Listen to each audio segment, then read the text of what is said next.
அன்பானவர்களே, அன்பு வணக்கங்கள். பல்வேறு ஆராய்ச்சிகளிலிருந்து ஒரு தெளிவான விஷயங்கள் தெரிய வருகிறது. ஆவிகளை பற்றி, ஆன்மாக்களை பற்றி ஆராய்ச்சிகளில் ஈடுபடும் போது அந்த ஆன்மாவோடு ஆவிகளோடு தொடர்பு கொண்டு பேசும்போது அவர்கள் கூறுகின்ற விஷயங்கள் பலவாறாக இருக்கிறது. என்ன? இறந்து போனவருடைய ஆன்மாவானது, ஆத்மாவானது நமக்கு உதவி செய்வதற்காக காற்று கொண்டு இருக்கிறது. அவங்க வெயிட் பண்றாங்க, காத்து நிற்கிறாங்க, நமக்கு உதவி செய்வதற்கு ஆர்வமா இருக்கிறாங்க, அக்கறையாம இருக்கிறாங்க. அவங்க எதிர்பார்த்து கொண்டு இருக்கிறார்கள். என்ன? அவங்க ஏன் நமக்கு உதவி செய்யணும்? ஏன்னா அவர்கள் நமக்கு நன்றி கடன் பட்டு இருக்கிறார்கள், விசுவாசத்தோடு இருக்கிறார்கள். ஏன்னா நீங்க காட்டிய அன்பு, அதனால அது அவர்களுடைய கடமையாக நினைக்கிறாங்க. ஒரு தகப்பன் இறந்துட்டாரு, அவர் மேலுலகில் இருக்கிறாரு, அவர் தன்னுடைய பிள்ளைகளுக்கு மனைவிக்கெல்லாம் செய்ய வேண்டியதெல்லாம் செய்துட்டார். இருந்தாலும் அவர் ஆவி உலகில் இருக்கும்போது உங்களுக்கு உதவிகள் செய்ய வேண்டும் என்ற ஒரு நன்றி உணர்வோடு, ஒரு கடமை உணர்வோடு காத்து கொண்டிருக்கிறார்கள் என்பது தெரிய வருகிறது. பல ஆன்மாக்களோடு, ஆவிகளோடு தொடர்பு கொண்டு பேசும்போது என்னுடைய குடும்பத்திற்கு நான் பல உதவிகள் செய்ய வேண்டும் என்று காத்து கொண்டிருக்கிறேன். அவங்களுக்கு இருக்கிற பிரச்சனைகளை தீர்ப்பதற்கு வழிமுறைகளை கூற தயாரா இருக்கிறேன். அவர்களுடைய கஷ்டங்கள் இருந்து அவர்களை விடுவிப்பதற்கு சில சூழ்நிலைகளை, சந்தர்ப்பங்களை ஏற்படுத்தி தர தயாரா இருக்கிறேன். எல்லா வகையிலும் அவங்க எந்த துன்பமும் படக்கூடாது, கஷ்டமும் படக்கூடாது, அதனால நான் உதவி செய்வதற்கு தயாரா இருக்கிறேன். ஆர்வத்தோடு, அக்கறையோடு கூறுறாங்க.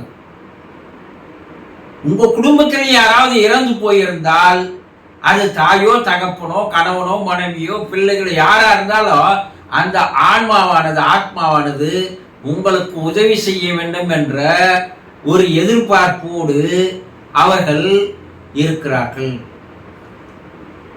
அவர்கள் அதை கடமையா என்றாங்க. இருக்கிற வரைக்கும் கடமை செய்துட்டோம்னு நினைக்கல. இறந்துட்டதால அந்த குடும்ப உறுப்பினர்களுக்கு கடமையோடு சில உதவிகளை செய்ய வேண்டும் என்று எண்ணுகிறார்கள். எல்லா ஆன்மாவும் அப்படிதான் இருக்கு.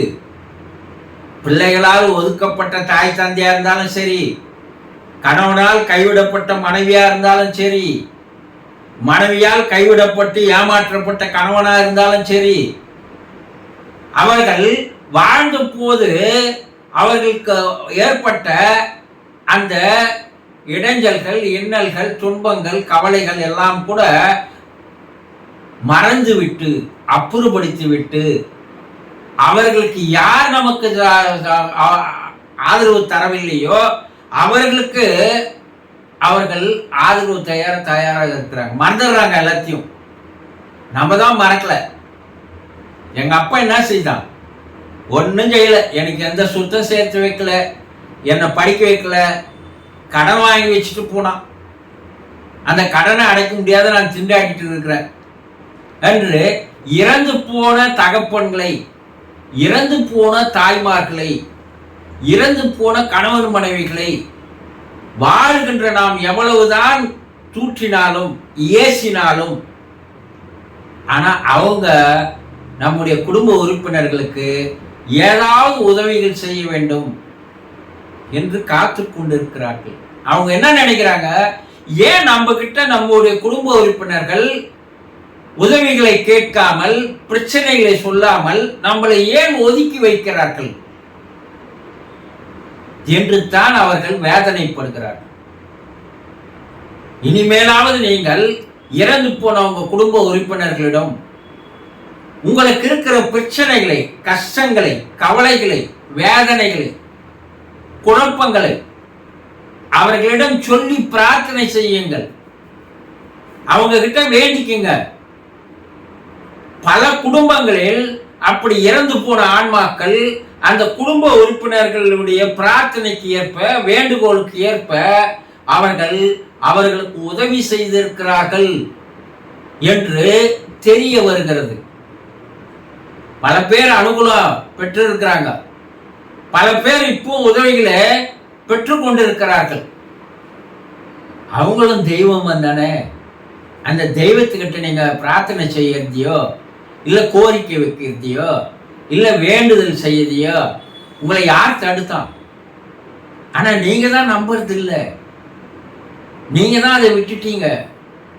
அதை தொடர்ந்து இனிமேலாவது செய்து பாருங்கள். உங்களுக்கு இருக்கிற பிரச்சனைகளுக்கு தீர்ப்பதற்கு சூழ்நிலைகளை, சந்தர்ப்பங்களை, வாய்ப்புகளை அவர்கள் ஏற்படுத்தி தருகிறார்கள் என்பது உண்மை என்பதை புரிந்து கொள்ளுங்கள். சந்தோஷம்.